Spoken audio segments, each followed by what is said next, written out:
ജന്മാദ്യസ്യേതോന്നയാതിതരതച്ചാർത്തേഷവിജ്ഞസ്വരാട്ടേനേ ബ്രഹ്മകൃതായ ആദികവേ മുഖ്യന്തേ സൂര്യ തേജോവാരി മൃതാം മേധാവിനിമയോ യത്രത്തിസർഗോംഷാ ധാംനാർസേന സദാ നിരസ്തകുഹകം സത്യം പരം ധീമഹി.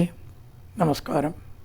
സനാതന ധർമ്മസംഹിതകളിലെ വിജ്ഞാനശകലങ്ങൾ പങ്കുവെച്ചുകൊണ്ടിരിക്കുന്ന ചാനലായ നാദശ്രീയിലേക്ക് എല്ലാവർക്കും സ്വാഗതം. ഇതുവരേക്കും സബ്സ്ക്രൈബ് ചെയ്യാത്തവരോട് സബ്സ്ക്രൈബ് ചെയ്യാൻ വിനീതമായി അപേക്ഷിക്കുന്നു. ശ്രീമദ് ഭാഗവതം തൃതീയ സ്കന്ധം 21 ശ്ലോകം വരെ, അതായത് 20 അധ്യായത്തിൽ 21 ശ്ലോകമാണ് നമ്മൾ പറഞ്ഞു വെച്ചത്. സൃഷ്ടിയാണ് വിഷയം. ബ്രഹ്മദേവൻ സൃഷ്ടിച്ചു. എന്തിനേക്കെയാ? മനുഷ്യനെ, ഗന്ധർവനെ, എട്ടരക്ഷസുകളെയൊക്കെ സൃഷ്ടിച്ചു എന്ന് ഇവിടെ പറയണു. എട്ടരക്ഷസുകളെ സൃഷ്ടിച്ചു, അതാണ് ഇവിടെ വിഷയം. മാ രക്ഷതേനൻ ജക്ഷത്തമിത്യോജക്ഷുത്രിടർത്തിദാഹ. ഈ രക്ഷസുകളെ മറ്റും സൃഷ്ടിച്ചപ്പോൾ അവർക്ക് വിശപ്പും ദാഹവും ഉണ്ടായി. അവർ ബ്രഹ്മാവിനെ ഭക്ഷിക്കാൻ തുടങ്ങി. വിശപ്പിന് ഒരു കണ്ണില്ല, ആരെ എന്താ ചെയ്യേണ്ടതെന്ന് വെച്ചില്ല. അങ്ങനെ എന്താ കിട്ടിയച്ച വാരി വലിച്ച് തിന്നും മനുഷ്യനും എന്നാ പറയുക. വിശ്വാമിത്രനൊക്കെ ഈ പട്ടിയുടെ മാംസം ഭക്ഷിച്ച കഥയുണ്ട്. മഹർഷിയാണ് പറയുമ്പോൾ. അപ്പോൾ ഈ വിശപ്പ് വല്ലാതെ വന്നാൽ ഇന്നത് തിന്നാന്നില്ല എന്നാണ്. ഇവിടെ ഇപ്പോൾ ആരെയാണ് തിന്നത്, ഭക്ഷിച്ചത്? സൃഷ്ടികർത്താവ് തൻ്റെ പിതാവിൻ്റെ സ്ഥാനത്തുള്ള ബ്രഹ്മാവിനെ ഭക്ഷിക്കണം. ആലോചിച്ച് നോക്കൂ. അപ്പോൾ ബ്രഹ്മാവിന് പേടിയായി. ഭക്ഷിക്കാൻ വന്നപ്പോൾ രക്ഷത രക്ഷിക്കണേ എന്ന് പറഞ്ഞു. പലരും എട്ടരക്ഷസുകളെ തടഞ്ഞു, ബ്രഹ്മാവിനെ ഭക്ഷിക്കുന്നത് തടഞ്ഞു. ഇവിടെ ഞങ്ങളുടെ സൃഷ്ടി നടക്കണം, ബ്രഹ്മാവിൻ്റെ ബാക്കി കാര്യങ്ങളൊക്കെ ഇവിടെ ഉണ്ടാവണ്ടേ. ബ്രഹ്മാവില്ലെങ്കിൽ എങ്ങനെയാണ് അതൊക്കെ ഉണ്ടാവുക? ഇവിടെ ബ്രഹ്മാവിനെ ഭക്ഷിക്കുന്നതിൽ നിന്ന് തടഞ്ഞു പലരും. മാ രക്ഷത. രക്ഷസുകളും ഭക്ഷിക്കാൻ വേണ്ടി യക്ഷന്മാരും, ചില ആൾക്കാർ രക്ഷിക്കൊന്നും വേണ്ട തിന്നോളൂ എന്ന് അങ്ങനെയും പറഞ്ഞു. അത്രേ രണ്ടഭിപ്രായം ഉണ്ടായി അവിടെ. പുത്രന്മാർ പിതാവിനെ ഭക്ഷിക്കില്ല എന്ന് ചിലർ, വിഷ്ണു ആവാം എന്ന് ചിലർ. രണ്ടഭിപ്രായം. മാ രക്ഷത, രക്ഷിക്കൊന്നും വേണ്ട, രക്ഷിക്കണം എന്ന് ചിലർ, രക്ഷിക്കണ്ട എന്ന് ചിലർ, തിന്നോളാൻ ചിലർ, തിന്നരുത് എന്ന് ചിലർ. അങ്ങനെ രണ്ടഭിപ്രായം ഉണ്ടായി. പറഞ്ഞിട്ടാണ് വെച്ചത്. ദേവത പ്രഭയാ യാ ദീപൻ പ്രമുഖതോ ആശ്രിച്ചത് തേ ആഹാരഷുർ ദേവയന്തോ പിസിട്ടാം താം പ്രഭാമഹ. പ്രഭയാ, തൻ്റെ തേജസ് അല്ലെങ്കിൽ ശോഭ കൊണ്ട്, പ്രഭ തേജസ് കൊണ്ട്, ദിവ്യൻ പ്രകാശിക്കുന്നവനായിട്ട്, ദിവ്യൻ എന്ന് പറഞ്ഞാൽ പ്രകാശിക്കുന്നവനായിട്ട്, യാ ദേവത, ഏതൊരു ദേവതകളെ പ്രമുഖത ആശ്രിച്ചത് സൃഷ്ടിച്ചുവോ, ആദ്യമായി സൃഷ്ടിച്ചുവോ, അവർ ദേവയന്ത പീഡിക്കുന്നവരായിട്ട്, വിശിഷ്ടാം ബ്രഹ്മാവിനാൽ ഉപേക്ഷിക്കപ്പെട്ട പ്രകാശത്തെ, പ്രകാശത്തെ പകലായിട്ട് ഗ്രഹിച്ചു. സത്വഗുണത്താൽ സൃഷ്ടിക്കപ്പെട്ടതായ ദേവന്മാരൊക്കെ സത്വഗുണികളാണ്. സൃഷ്ടിക്കപ്പെട്ടതായിട്ടുള്ള ദേവന്മാർ ജഘനത, അരക്കെട്ടിൽ നിന്ന് താഴെ മുട്ടുകാൽ വരെയുള്ള സ്ഥാനത്തിൽ നിന്ന് സൃജതിസ്മ സൃഷ്ടിച്ചു. അത്യാസക്തി നിമിത്തം അവർ ബ്രഹ്മാവിനെ വീണ്ടും സൃഷ്ടിക്കാൻ പ്രേരിപ്പിച്ചു. അധിഗാമികളായിട്ട് ബ്രഹ്മാവിൻ്റെ നേർക്ക് തന്നെ സൃഷ്ടിക്കണം എന്ന ആഗ്രഹത്തോടു കൂടി ബ്രഹ്മാവുമായിട്ട് പ്രാപിക്കാൻ, ബ്രഹ്മാവുമായിട്ട് വിദിനധർമ്മത്തിൽ ഏർപ്പെടാൻ ആഗ്രഹിച്ചു. ദേവാൻ ജഗനത സ്ഥിജതി സ്മാതി ലോലുപാൻ തേനൻ ലോലുപതയാ. രണ്ട് കാര്യം നമ്മൾ എപ്പോഴും പറയും. കാമത്തിനും ഭക്ഷണത്തിനും കണ്ണില്ല. എന്തൊക്കെ ഭക്ഷിക്കാൻ നിശ്ചയില്ല. കാമാസക്തി ഉണ്ടായാൽ ആരുമായിട്ട് ചേരുക, അതിനും കണക്കുണ്ടാവില്ല എന്നാണ്. പുത്രി, അമ്മ, സഹോദരി മുതലും കൂടി നോക്കാതെ മനുഷ്യൻ ഏർപ്പെടുന്നു. ഇവിടെ ബ്രഹ്മാവിനോട് ഇവർ സംഘത്തിൽ താല്പര്യമുള്ളവരായിട്ട് ചെന്നു എന്ന് പറയുകയാണ്. ആദ്യം ഭക്ഷിക്കാൻ ചെന്നു ചിലർ, പിന്നെ ചിലർ കാമാസക്തി കൊണ്ട് ബ്രഹ്മാവിനെ പ്രാപിക്കാനും താല്പര്യപ്പെട്ടു. രണ്ട് കാര്യമാണ് പറഞ്ഞത്. അതോ ഹസൻസ ഭഗവാൻ ആസുരേർ നിരപത്രഭൈഹി അന്നീയമാനത്തരസാ കൃത്തോ ഭീതാ പരാവതത്. അങ്ങനത്തെ കഥകൾ ഇപ്പം എത്രയൊക്കെ കേൾക്കണു ലോകത്തിലല്ലേ. കേൾക്കുമ്പോൾ നമുക്ക് അത്ഭുതപ്പെടണ്ട. എത്രയോ നമ്മൾ കേൾക്കണു സോഷ്യൽ മീഡിയയിൽ അല്ലേ. എന്തൊക്കെ കേൾക്കണത്, ആരിൽ നിന്നൊക്കെ ഗർഭം ധരിച്ചു എന്നാണ് കേൾക്കണം. കലിയിൽ പ്രത്യേകിച്ചും അതുണ്ടാവും. തഥ അതുകൊണ്ട് സ ഭഗവാൻ ആ ബ്രഹ്മദേവൻ, ഇവിടെ ഭഗവാൻ എന്നുള്ള വാക്കിന് ബ്രഹ്മാവ് എന്നാണ് അർത്ഥം.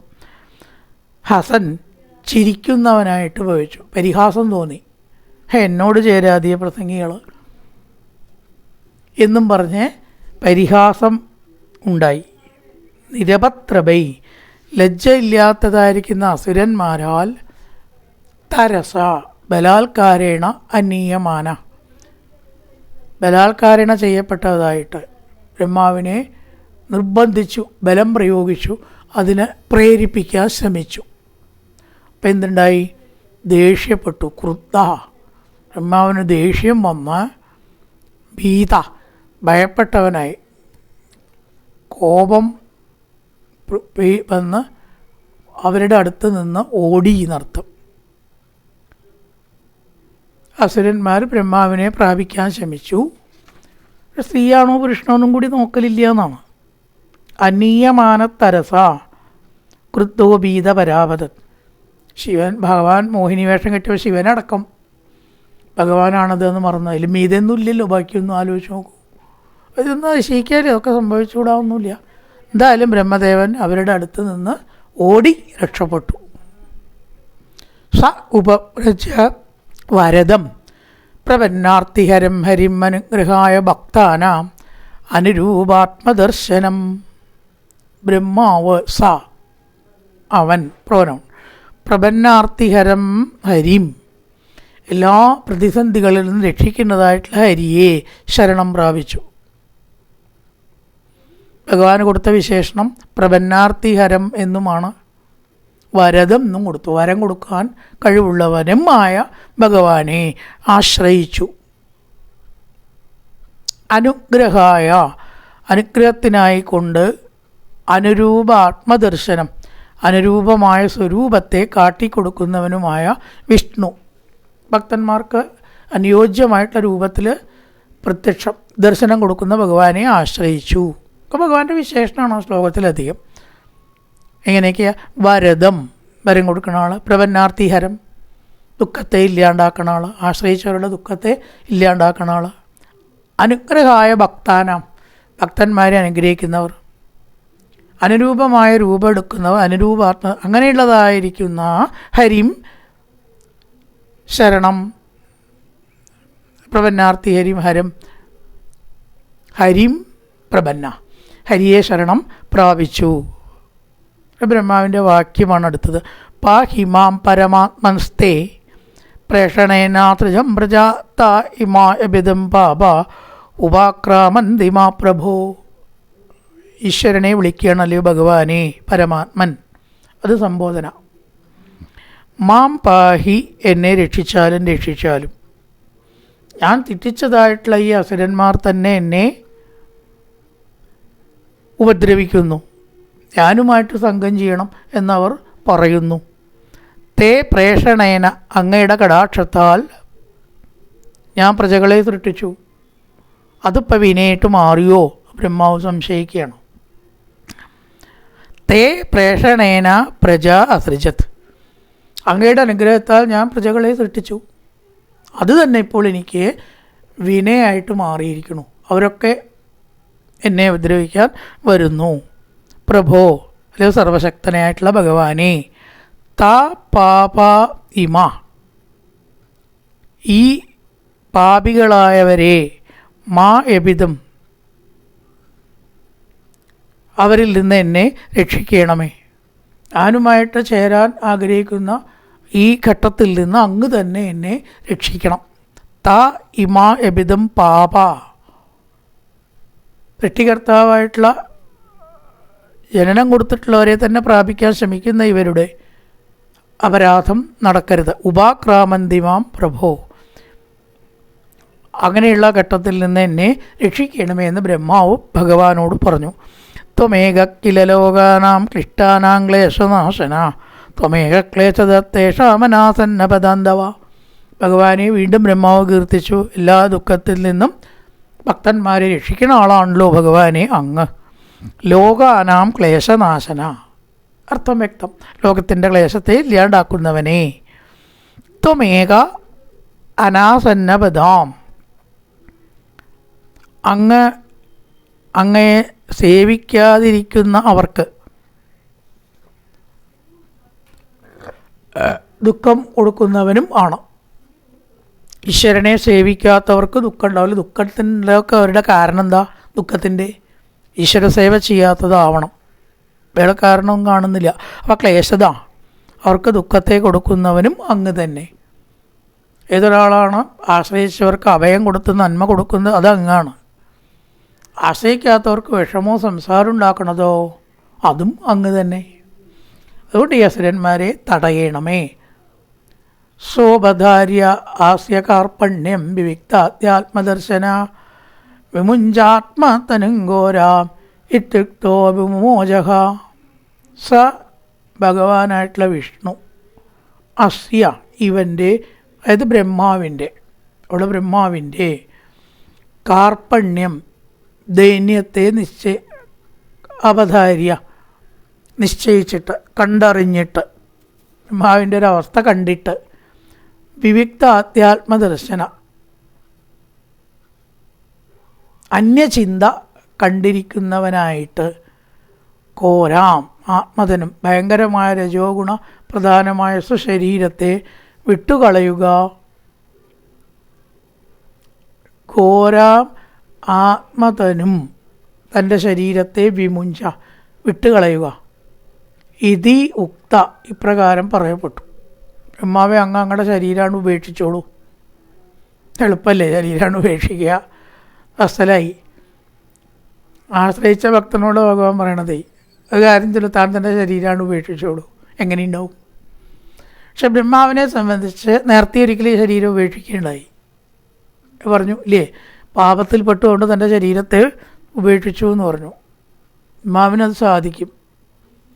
ആത്മതനും വിമുഞ്ച, സ്വശരീരത്തെ ഉപേക്ഷിക്കുക. ഈ ആത്മജ്ഞാനികൾക്കും കുറച്ച് വരുന്നവർക്കും അവരുടെ ശരീരം ഉപേക്ഷിക്കുക എന്ന് പറഞ്ഞാൽ വലിയ പ്രയാസമുള്ളൊരു കാര്യമൊന്നും അല്ല. കാരണം എല്ലാ പ്രശ്നങ്ങൾക്കും കാരണം ഈ ശരീരമാണ്. അതില്ലെങ്കിൽ പിന്നെ ഒന്നുമില്ലല്ലോ. അത് അനായാസേന ഉപേക്ഷിക്കാൻ യോഗികൾക്കും ആത്മീയ ഉയർച്ചയുള്ളവർക്കും സാധിക്കും. അവർക്കേ കഴിയൂ. അല്ലാത്തവർക്കൊക്കെ ശരീരം ശരീരം ശരീരം അതുതന്നെയാണ് എല്ലാ സുഖത്തിനും കാരണം. അവർ തെറ്റിദ്ധരിക്കണം. എന്താണ് ശരീരത്തോട് ആസക്തി ഉണ്ടാവാൻ കാരണം? അത് നമുക്ക് സുഖം തരുമെന്ന ചിന്ത. അതിരുന്നിട്ട് ഭാര്യയും മക്കളും ബാക്കി വസ്തുക്കളും എന്തൊക്കെ വെച്ചാൽ അതൊക്കെ ആയിട്ട് അങ്ങനെ സുഖിക്കാം. ആ ശരീരം പോയാൽ ആ സുഖം നമുക്ക് കിട്ടില്ലല്ലോ. അതാണ് ശരീരം വിടാനുള്ള ഏറ്റവും വലിയ തടസ്സം. പക്ഷെ ആത്മജ്ഞാനിക്ക് നേരെ മറിച്ചാണ്. എല്ലാ ദുഃഖത്തിനും കാരണം ഈ ശരീരമാണെന്ന് അറിയാം. അത് പോയാൽ അത്രയും നന്നായി. വിമുഞ്ച ആത്മ തനും ഘോരാം ഇക്തിത്വോ വിമോച. ശരീരമാണ് ദുഃഖത്തിന് കാരണം എന്നുള്ളത് സംശയമുള്ളവർ മെഡിക്കൽ കോളേജിലൊന്ന് പോയി നോക്കുക. സംശയമൊക്കെ തീരും. മെഡിക്കൽ കോളേജിലേ ഒന്ന് പോയി നോക്കിയാൽ മതി, സംശയമൊക്കെ തീരും. എന്തൊക്കെ തരത്തിൽ ഞരമ്പ് തകരാറായിട്ടും ഹാർട്ട് തകരാറായിട്ടും ശ്വാസകോശം തകരാറായിട്ടും ക്യാൻസർ വന്നിട്ടും അവിടെ രോഗികൾ ദുഃഖിക്കണം. ആലോചിച്ച് നോക്കൂ. ഏത് മെഡിക്കൽ കോളേജായാലും വേണ്ടില്ല കേട്ടോ. നമ്മൾ കാണാത്തയും കേൾക്കാത്ത രോഗങ്ങൾ അടക്കമുണ്ടാവും അവിടെ, ഇല്ലേ? അപ്പോൾ ശരീരമാണ് ദുഃഖത്തിന് കാരണം എന്നുള്ള വിഷയത്തിൽ സംശയം ഉണ്ടെങ്കിൽ അവിടെ നിന്ന് പോയാൽ മതി. നമുക്ക് ദൈവാധീനം കൊണ്ട് രോഗമില്ലെങ്കിൽ അത് മനസ്സിലാവില്ല. അതുകൊണ്ട് രോഗമുള്ളവരെ കാണണം, അത് മനസ്സിലാവും. ഇത് ഇത്ര വലിയ അപകടമാണല്ലേ. ഓരോ ഘടന സുഷുമ്നയുടെ പ്രവൃത്തിയാവട്ടെ, കിഡ്നിയുടെ പ്രവർത്തനമാവട്ടെ, ഹൃദയത്തിൻ്റെ പ്രവർത്തനമാവട്ടെ, എന്നാൽ ആലോചിച്ച് നോക്കൂ. ഇതിൻ്റെ ഉള്ളിൽ ജീവനെ ഇങ്ങനെ തളച്ചിട്ടിരിക്കുകയാണ്. ഇത് എവിടെ തകരാറാവാൻ പ്രയാസമുള്ളത്? ഇതിങ്ങനെ നടക്കണതല്ലേ അത്ഭുതം. ഇങ്ങനെ നടക്കണതല്ലേ അത്ഭുതം.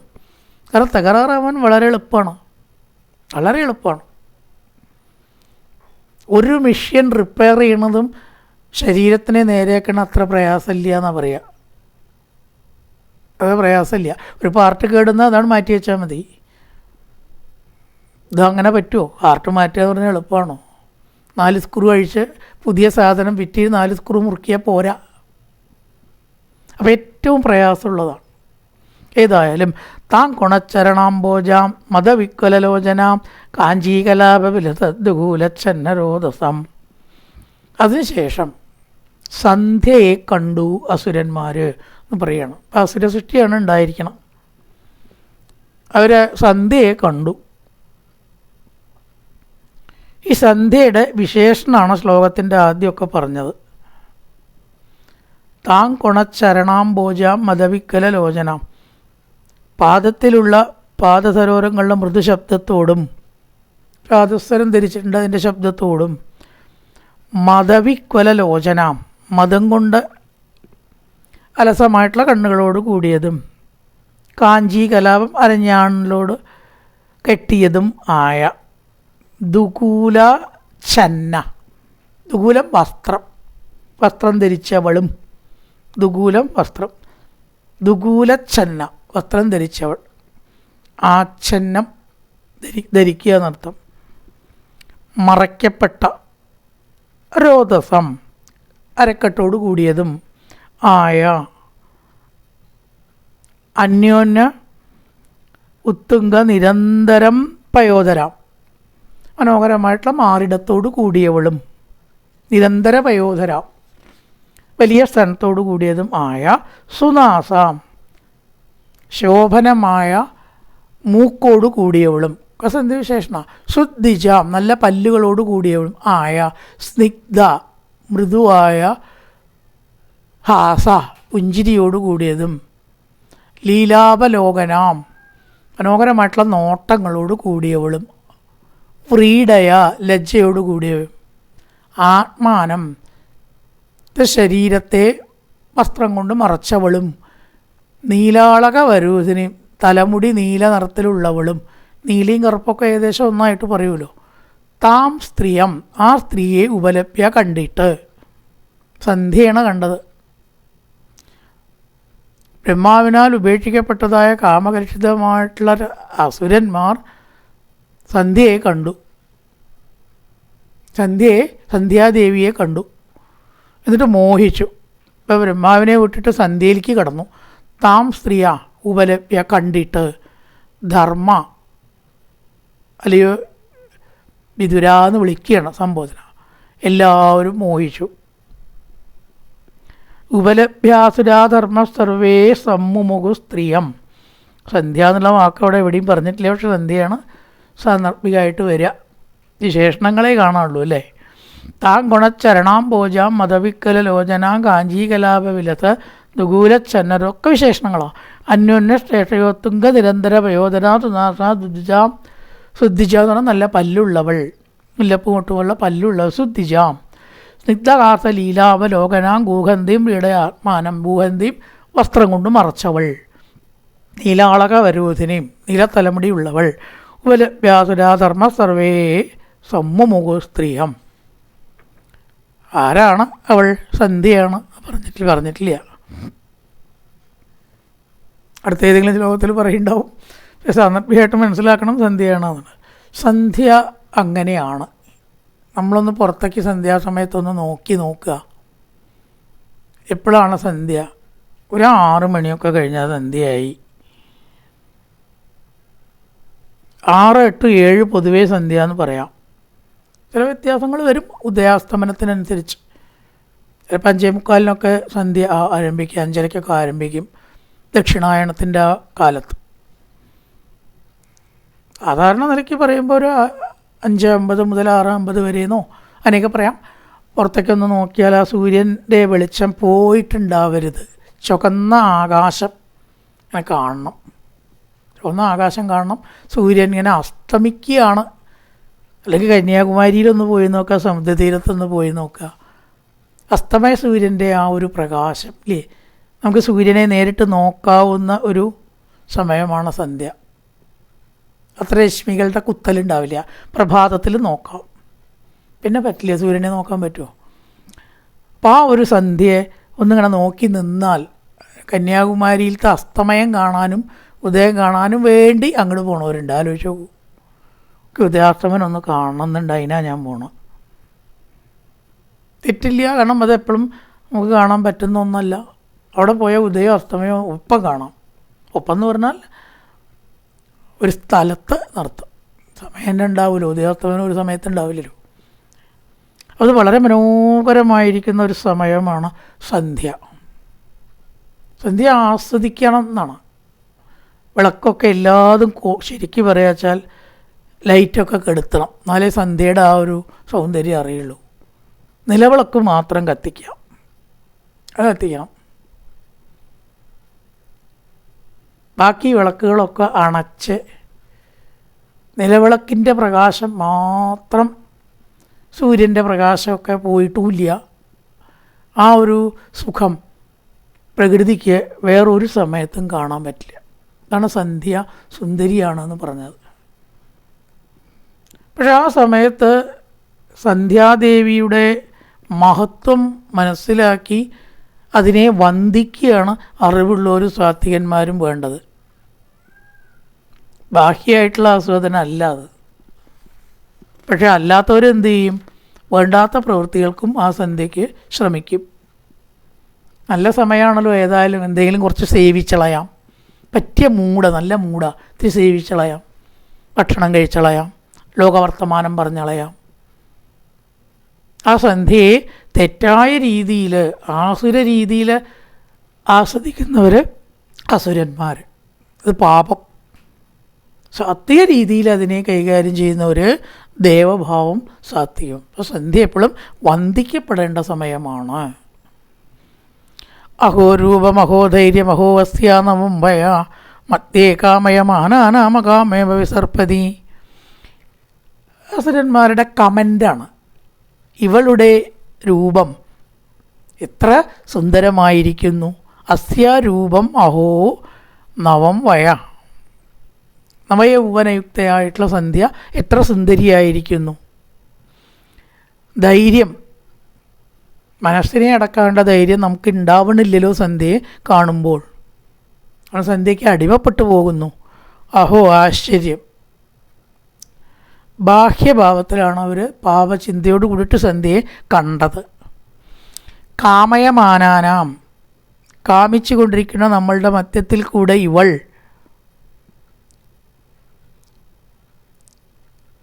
ഒട്ടും നമ്മളെ ആഗ്രഹിക്കാത്ത മട്ടിൽ സഞ്ചരിക്കുന്നു.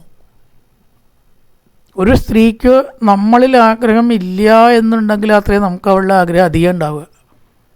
ഒരു മനഃശാസ്ത്രമാണത്. നമ്മൾ താല്പര്യമേ ഇല്ല എന്ന് വെച്ചാൽ ഒഴിഞ്ഞു മാറുമ്പോൾ നമുക്ക് അധികം താല്പര്യം അങ്ങനെ ഉള്ളവരിലുണ്ടാവും. അതാണ് ഇവിടെ സന്ധ്യ നമ്മളിൽ നിന്ന് തികച്ചും ഒഴിഞ്ഞു മാറുന്നുണ്ടല്ലോ. നമ്മളെ ഒന്നും ആഗ്രഹിക്കാതെ നമ്മളിൽ നിന്ന് ഇവളിതാ ഒഴിഞ്ഞു മാറുന്നു. വിതർക്കയന്തോ ബഹുധാ താം സന്ധ്യാം പ്രമദാകൃതിം അഭിസംഭാവ്യ വിസ്രംഭാത് പരിരവൃച്ഛത് കുമേധസ. കുമേധസ, ദുഷിച്ച ബുദ്ധിയുള്ള അവർ, അസുരന്മാർ. പ്രമദാകൃതിയും താം സന്ധ്യാം, സുന്ദരിയായിട്ടുള്ള സന്ധ്യയെ, വിശ്രംഭാത്, വിശ്വാസത്താൽ, വിശ്രംഭാത് എന്ന വിശ്വാസത്താൽ, അഭിസംഭാവ്യ, സൽക്കരിച്ചു. എങ്ങനെയൊക്കെ സന്ധ്യയെ തൃപ്തിപ്പെടുത്താൻ പറ്റുമെങ്കിൽ അവരത് പ്രയോഗിച്ചു. അതാണ് ഇവിടെ സൽക്കരിച്ചിട്ട് എന്ന് പറഞ്ഞത്. സന്ധ്യയെ സൽക്കരിച്ചിട്ട് ബഹുധ, അനേക വിധത്തിൽ ചിന്തിച്ചു. വിതർക്കയന്ത, ചിന്തിച്ചിട്ട് പര്യപൃച്ഛത്, ചോദിച്ചു. പപ്രച്ഛ ആണ് പര്യപൃച്ഛത്. അനേക വിധത്തിൽ സന്ധ്യയെ സ്വീകരിച്ചിട്ട് അവളോട് ഇപ്രകാരം ചോദിച്ചു. എന്താണ് ചോദിച്ചത്? കാസികസ്യാസിരംബോരു കോവർത്തസ്തേത്ര ഭാമിനി രൂപദ്രവിണപണ്യേന ദുർഭഗാന്നോ വിബാധസേ. നീ ആരാണ്? കാസി, കസ്യാസി, കസ്യാസി ആരുടെ പുത്രിയാണ്? നീ ആരുടെയാണെന്ന് വെച്ചാൽ ആരുടെ പുത്രിയാണ്?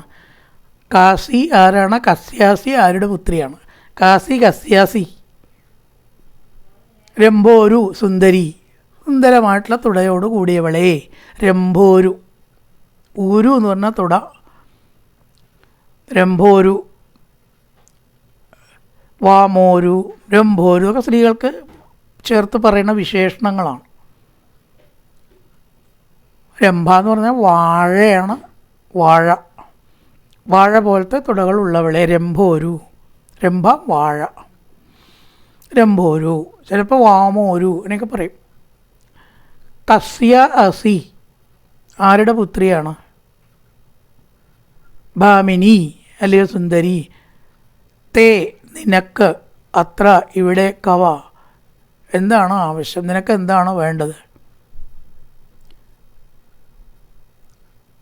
കോ വാർത്തസ്തേ അത്ര, കോ വാർത്തസ്തേ എന്തിനു വേണ്ടി നീ ഇവിടെ വന്നു?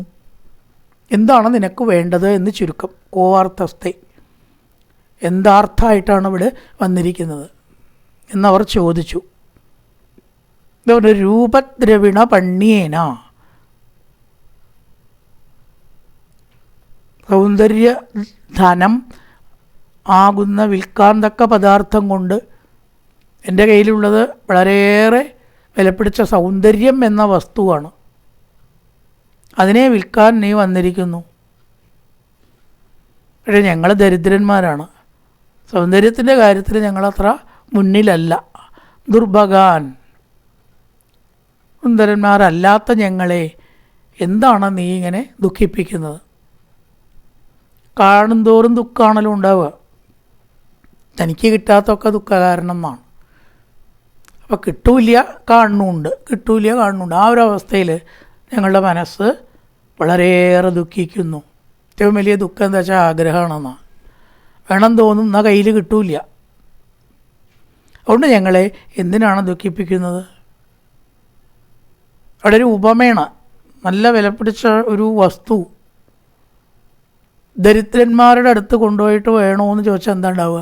അവരുടെ പൈസ ഇല്ല, എന്താണെന്ന് വെച്ചാൽ വില കൂടും ചെയ്യും, അവർ ദുഃഖിക്കും അല്ലേ? അതേപോലെ ഒന്നും പകരം തരാനില്ലാത്തവരായ ഞങ്ങളുടെ മുന്നിൽ സൗന്ദര്യമാകുന്ന വിലപ്പെട്ട വസ്തുവിനെ കൊണ്ടുവന്ന് എന്തിനാണ് ഞങ്ങളെ കൊതിപ്പിക്കുന്നത് ചുരുക്കം എന്ന് സന്ധ്യയോടവർ ചോദിച്ചു. യാ വാ കാചിത്തം അബലേ ദൃഷ്ട്യാസന്ദർശനം ദവാ ഉത്സുനോഷിക്ഷമാണാനാം കന്തുക ക്രീഡയാമന. ഹേ അബലേ, നീ ആരായാലും വേണ്ടില്ല, നിൻ്റെ സന്ദർശനം ഞങ്ങളുടെ ഭാഗ്യമാണ്. കാണുക എന്ന് പറഞ്ഞാൽ അതന്നെ ഒരു ഭാഗ്യമല്ലേ? കണ്ണുകൾക്ക് ആനന്ദമാണ്. സ്ത്രീകളിൽ ആസക്തിയുള്ളവർക്ക് ഏറ്റവും നല്ല കാഴ്ച സ്ത്രീകളാണ്. അതിലും വലിയൊരു കാഴ്ച കണ്ണിന് അവർക്കില്ല കേട്ടോ, അതിൽ താല്പര്യമുള്ളവർക്ക്. അതുകൊണ്ട് നിന്നെ കാണുന്ന ഞങ്ങളുടെ മനസ്സിനെ എന്തിനാണ് നീ ദുഃഖിപ്പിക്കുന്നത്? ഞങ്ങളുടെ ആ മനസ്സുകൊണ്ട് നീ പന്താടുകയാണ് ചെയ്യുന്നത്. കന്തുക ക്രീഡയാ മന, ഞങ്ങളുടെ മനസ്സാകുന്ന പന്ത് കൊണ്ട് നീ പന്ത് കളിച്ച് ഞങ്ങളെ ഇട്ട് കൊട്ടയാട്ടുന്നു എന്ന് ചുരുക്കം. എന്തിനാണ് ചെയ്യുന്നത്? കുറച്ച് വിസ്തരിച്ചിരിക്കുക, അത്രയും വിസ്തരിക്കേണ്ട കാര്യമൊന്നും അവിടെ ഇല്ല. സന്ധ്യ എന്ന് പറഞ്ഞു. നീകത്രതേ ജയദിശായി സാഹിത്യത്തിൻ്റെ ഒരു പ്രത്യേകതയാണ്. അങ്ങനെ വിവരിക്കാൻ സന്ദർഭം കിട്ടിയാൽ അങ്ങനെ വിവരിക്കും. നീകത്രതേ ജയദിശാലിനി പാദപത്മം ക്രന്ത്യാമുഹുക്കരതലേന പദത്പദംഗം മദ്യം വിശീതതി മൃഗത്തനഭാരഭീതം ശ്യാം ദേവ ദിഷ്ടിരമലാസുശികാ സമൂഹ. അതിനുശേഷം വേഗം പറഞ്ഞു പോണത് കുറേ പറയേണ്ട കാര്യമൊന്നും അവിടെ ഇല്ല അധികം. സന്ധ്യ സൃഷ്ടിച്ച ബ്രഹ്മാവ് അത്രേ കാര്യമുള്ളൂ. അതിനെ ആലങ്കാരികമാക്കിയത് മാത്രം വിവരിക്കേണ്ട ആവശ്യമില്ല. ശാലിനി അല്ലയോ സുന്ദരി. മുഹു പിന്നെയും പതത്ത് വീഴുന്ന പന്തിനെ, മനസ്സിനെ പന്താക്കി ചിത്രീകരിച്ചിട്ടാണ് പറയണത്. പന്തിനെ കരതലേന കൈകൊണ്ട് നീ അടിച്ച് കളിക്കണു. ഞങ്ങളുടെ മനസ്സാകുന്ന പന്തിനെ വീണ്ടും വീണ്ടും നീ അടിച്ച് കളിക്കുകയാണ് ഇപ്പോൾ ചെയ്യുന്നത്. തേ പാദപത്മം നിൻ്റെ കാലുകൾ നേകത്ര ജയതി വളരെയേറെ ശോഭിക്കുന്നു. വിചിത്ര സഞ്ചാരത്തിൽ ഉത്കർഷം പ്രാപിക്കുന്നു എന്നർത്ഥം. മൃഗത്തനഭാരഭീതം മനോഹരമായിട്ടുള്ള മാറിടത്താൽ മദ്യം വിഷീദതി ഖേദിക്കുന്നു. മനോഹരമായിട്ടുള്ള മാറിടം കൊണ്ട് മദ്യം വളഞ്ഞിരിക്കുന്നു എന്ന് ചുരുക്കം. അമലാദൃഷ്ടി തെളിഞ്ഞിരിക്കുന്ന കണ്ണ്, ശാന്ത ഇവ മന്ദമായിട്ടെന്ന പോലെ പ്രസരതി ചലിക്കുന്നു. പിന്നെ മനോഹരമായിട്ടുള്ള മാറിടത്തിൻ്റെ കനം കൊണ്ട് വളവുണ്ടായിരിക്കുന്നുമോ എന്ന് സംശയിക്കേണ്ടിയിരിക്കുന്നു. കണ്ണ് വളരെ സുന്ദരമായിട്ട് ശോഭിക്കുന്നു. തലമുടി അതിലേറെ സുന്ദരമാണ്. ഏതേതാണ് സുന്ദരം എന്ന് നിശ്ചയില്ലാത്ത അവസ്ഥ. ശിഖാ സമൂഹം തലമുടി, ശിഖാൻ തലയ്ക്കാണ് പറയുക. എല്ലാം കൊണ്ടും നീ രൂപമാധുര്യം ഉള്ളവൾ ആകുന്നു എന്ന് സന്ധ്യയോട് പറഞ്ഞു. ഇത് സായന്തനീം സന്ധ്യാമസുരാം പ്രമദായധീം പ്രലോഭയന്തിൻ ജഗൃഹുർ മത്വാ മൂഢതിയ സ്ത്രീയം. പ്രകാരം അസുരന്മാർ ഒരു സുന്ദര സ്ത്രീ എന്ന പോലെ ഉള്ള ഭാവം സന്ധ്യയിൽ ആരോപിച്ചു. സന്ധ്യ സ്ത്രീയൊന്നുമല്ലല്ലോ ശരിക്ക്, സ്ത്രീയായിട്ട് അവർ വിഭാവനം ചെയ്തു എന്നർത്ഥം. അങ്ങനെ സായം സന്ധ്യയെ, സായം സന്ധ്യ എന്ന് പ്രത്യേകം പറഞ്ഞാൽ പ്രഭാത സന്ധ്യ, രാവിലത്തെ സന്ധ്യ, സായം സന്ധ്യ, വൈകുന്നേരത്തെ സന്ധ്യ, രണ്ടിനും സന്ധ്യ എന്ന് പറയാം. ചിലരുടെ വിചാരം സന്ധ്യ എന്ന് പറഞ്ഞാൽ വൈകുന്നേരം മാത്രമേ ഉള്ളൂ എന്ന്. സന്ധ്യാസമയം അങ്ങനെയല്ല. സന്ധ്യ വാക്കിൻ്റെ അർത്ഥം സന്ധിക്കുന്നത്, രാവും പകലും കൂടുന്നത് എന്നാണ് അർത്ഥം. 2 പ്രാവശ്യം കൂടില്ലേ? രാവിലെയും കൂടും വൈകുന്നേരവും കൂടും ഇല്ലേ? ഒന്ന് പകലും രാവും വെച്ചാൽ ഒന്ന് രാവും പകലും, വ്യത്യാസമേ ഉള്ളൂ. അപ്പോൾ രാവും പകലും കൂടുന്നതാണ് പ്രഭാത സന്ധ്യ, പകലും രാവും കൂടുന്നതാണ് സായം സന്ധ്യ. രണ്ടും സന്ധ്യയാണ്. അപ്പോൾ ആ സന്ധ്യയെ, സായം സന്ധ്യയെ ഒരു സ്ത്രീയായിട്ട് വിഭാവനം ചെയ്ത അസുരന്മാർ കൈകൊണ്ട് പിടിച്ച് ആക്രമിക്കാൻ ശ്രമിച്ചു. ഇത് സായന്തനീം സന്ധ്യ, വൈകുന്നേരം. അസുരാ പ്രമദായതീം പ്രലോഭയന്തീം ജഗൃഹുർ മത്വാ മൂഢതിയ സ്ത്രീയം, സ്ത്രീ എന്ന് കരുതി കൈകൊണ്ട് പിടിച്ചു. തുടർന്ന് അവരുടെ പ്രവൃത്തികളെ പറയുന്നു. കായേന വാചാ മനസേന്ദ്രിയർവാ ബുദ്ധ്യാത്മനാ വാ പ്രകൃതി സ്വഭാവാത് കരോതി യത്സകലം പരസ്മൈ നാരായണായേതി സമർപ്പയാമി.